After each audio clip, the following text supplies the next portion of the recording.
इधर से एक इल्ली खिसकते हुए आता है तो मुर्गा उसे गिलहरी के पास रख देता है क्योंकि गिलहरी चूजा बन चुका था। भारी मिस्टेक हो गया सर। लेकिन दोनों अपने अपने जान बचा के यहाँ छिप जाता है। बाप रे। फिर दोनों भारी प्लान बनाता है। ठीक है, समझ गया। मुर्गा ये सब सुन के सोचता कि ये असली चूजा है, लेकिन तभी देखा फिर गिलहरी स्टाइल मारते हुए आता है, लेकिन मुर्गे को देखते ही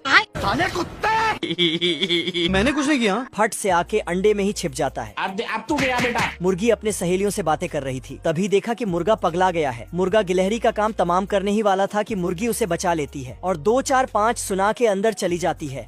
अंदर बाकी चूजों के पास रख के उसे गर्मी देने लगती है। बाबू। लेकिन गिलहरी वहाँ से 9 2 11 होने लगता है। बाप रे। पर आगे मुर्गा पहरा दे रहा था तो मुर्गी फिर से इसे वापस घोंसले में रख देती है।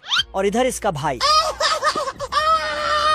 ये मुर्गा इस मुर्गी के पास आता है और बच्चों के बारे में पूछता है, लेकिन अभी तक अंडे से बच्चे बाहर नहीं आया था। तो मुर्गा जाके इंतजार करने लगता है। क्या कर सकता हूँ यार। इधर ऊपर ये गिलहरियां फटाफट अखरोट तोड़ रहे थे, लेकिन साला खुद ही नीचे गिर जाता है और अखरोट मुर्गे पे गिरा देता है। तो मुर्गियां चुप हो जा, 7वीं फेल, चुप। मुर्गा अखरोट के पेड़ को घूर घूर के देखता है और क्योंकि दोनों छिप गया था, बाल बाल बच गया। फिर दोनों भाई अखरोट वापस लाने के लिए नीचे जाता है। जंजीर को चिर के अंदर घुसा और फिर ठीक कर दिया। फिर फटाफट अखरोट इकट्ठा करने में लग गया, लेकिन ये गिलहरी अखरोट उठाते उठाते अंडों के पास चला जाता है। तो ये सोचता है कि इसके अंदर बहुत सारे अखरोट होगा। फिर दौड़ के आके अपने भाई को बताता है। हम्बा हम्बा रम्बा रम्बा कम्बा कम्बा। लेकिन इसका भाई आके बताता है कि ये पंख वाला और कीड़ा खाने वाला मुर्गी का बच्चा है। तू समझा? हो गया सर। तो ये यही सोच सोच के अंडे पे बैठ जाता है। बताओ मैं क्या करूं? लेकिन अचानक अंडे में हलचल होता है बाप रे। और अंडा फट के चूजा निकलता है। हाँ बेटा। मुन्ना। गिलहरी चूजे को उठा के बाहर ले जाता है और अपने भाई को दिखाता है। बाप रे। Oh shit. लेकिन इसका भाई इसे वापस भेज देता है। फिर चूजे को अंडे में छुपा के जाने लगता। लेकिन चूजा बाहर निकल जाता है। नहीं नहीं नहीं। तो पैर निकल जाता है, फिर पूरा ही निकल जाता है। ये क्या तमाशा लगा रखा है तूने?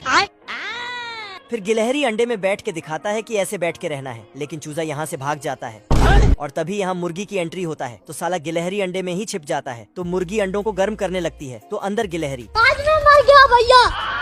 मुर्गी को लगा कि अंडे से बच्चे बाहर आ रहा है, तो ये फट से जाके मुर्गे को बुलाता है। चलो। फिर मुर्गा फटाक से अंदर जाता है। तो गिलहरी फिर से अंडे में ही छिप जाता है। बाहर निकाल। फिर एक छिलका हटा के झांकता है। बाबू। गिलहरी मुर्गे को बेवकूफ बना के भाग जाता है। अबे किधर है बे? बात बात बात। लेकिन सीढ़ी से नीचे गिर जाता है। तभी मुर्गा छिलका हटा देता है। तो गिलहरी दब दब दब दब दब।